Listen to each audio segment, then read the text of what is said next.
ba talagang gawin to para sirain lang ako pati nanay ko?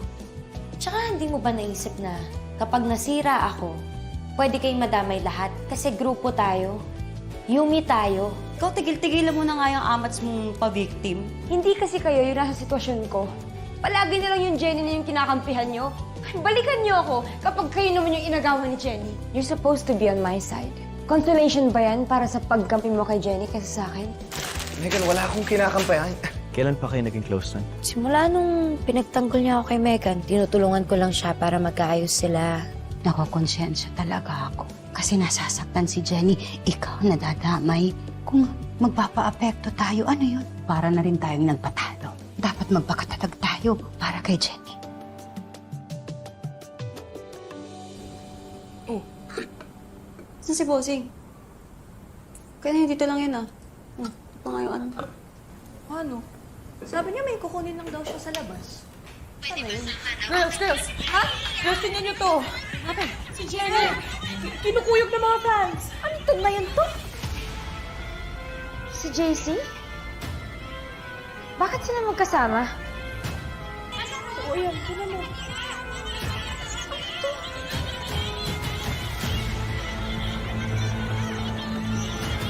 Hindi nyo man lang ako sinabihan na maglalabas kayo ng statement.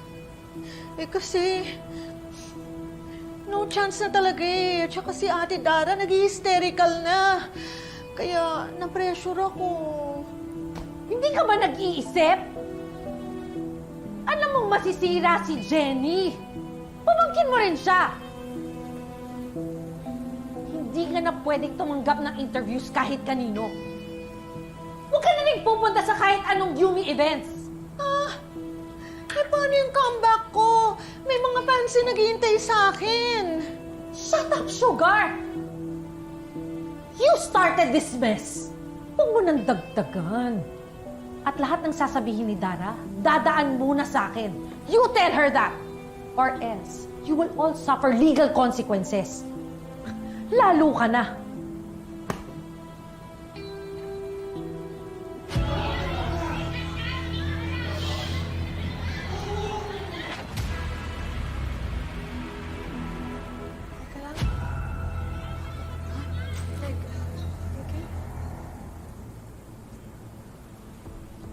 Sad talaga. Grabe na to. War break na yung mga fans, oh. Buti na lang nandun si Nate tsaka si JC. Wait, I'm just wondering. Bakit magkasama si Jenny tsaka si JC?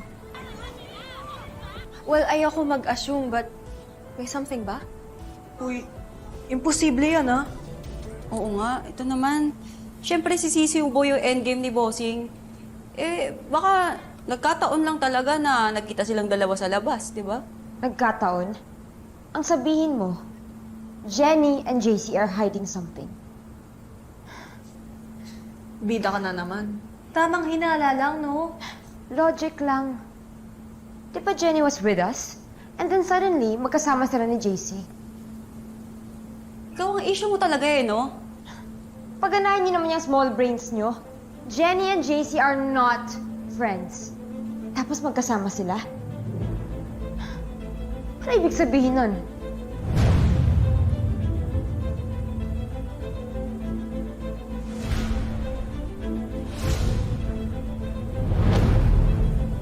So sorry what happened. You do not deserve that. Si Nate, kailangan natin balikan si Nate. Wait, Wala siyang kasama dun eh. Iyakin na tayo. You have to make sure you're safe. Okay lang ako, okay? Si Nate, wala siyang kasama doon. Nagkakagulo pa dun Hindi sa ka naman baba. tayo. Jenny, promise. You have to clean up. Nate! Ano ba nangyari sa'yo? Bakit pa kasi sumugod? Tara, dadaling kita sa clinic. Ayun mo, may pasa ka. Only, Tara na. wala to. Go? Wait lang bro. Kailangan niya mag-wash up muna. Ako na, bro. I'll take care of Jenny. Sige, Jenny. Una na ako, ah. Nana, Tracy.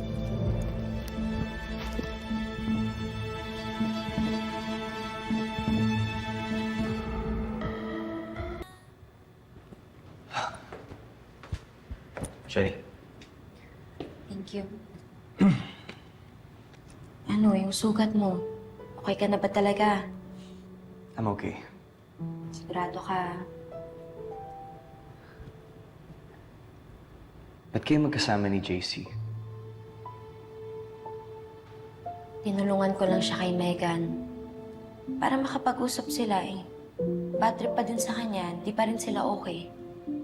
Pagkatapos ng ginawa niya sa'yo, you're still concerned about her personal issues? Nate, kapatid ko si Megan. Jenny, you're being too kind. Dumadami na ang bashers mo. Focus muna tayo sa career. Hindi yung focus ka lang kay Megan. Lalo na kay JC. Galit ka ba? I'm not mad. I'm just frustrated. Hindi magandang influence si JC kay Megan. Ang ayaw ko lang mangyari, may influensyahan ka din niya. Grabe ka naman. Ang bilis mong manghusga. Can't you see? JC is a walking red flag. Huwag mo na siyang lapitan. Please.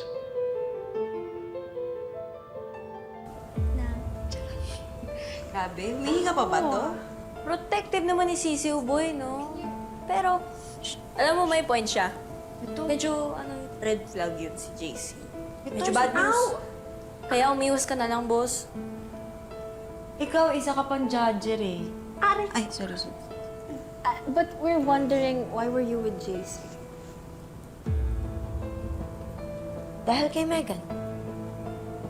Sinamahan ko siya kasi gusto ka niyang puntahan at gusto ko niyang kausapin. Eh kaso, ang daming fans dun sa Please labas bore someone else with your lies.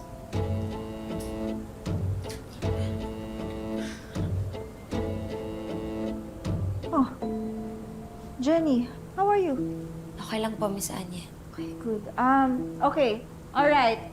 Management wants to tell you na low profile muna tayo. Wala muna maglalalabas, okay? Kailangan focus muna tayo sa Solacia Music Festival. Our PR team is just waiting for the official announcement para mas paingayin pa yung pag-represent ng Yumi sa Pilipinas at matabunan yung mga ibang issues.